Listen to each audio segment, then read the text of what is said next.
Bawat patak ng pawis, bawat pagtulak lahat yan para sa mas malakas na kalamnan. Ngunit alam mo ba na ang pinakamahalagang bahagi ng iyong pag-eehersisyo ay nangyayari pagkatapos mong bumaba sa gym? Ito ang sikreto ng tunay na paglaki ng kalamnan. Ang pagbangon ng iyong mga kalamnan at paglaki ay nakasalalay sa post-workout care. Doon papasok ang malaking tanong sa fitness, aling protina ang dapat kong inumin, ang mabilis na whey, o ang matagal na casein. Ang desisyong ito ay maaaring magpabago sa iyong buong journey sa pagbuo ng katawan. Ang susi ay ang muscle protein synthesis, o MPS.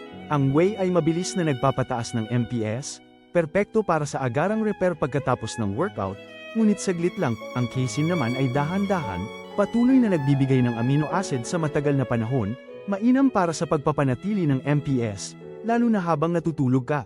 Kaya, ang tamang strategiya, hindi mo kailangang pumili, pagsamahin ang bilis ng whey para sa agad na recovery at ang tibay ng casein para sa sustained support.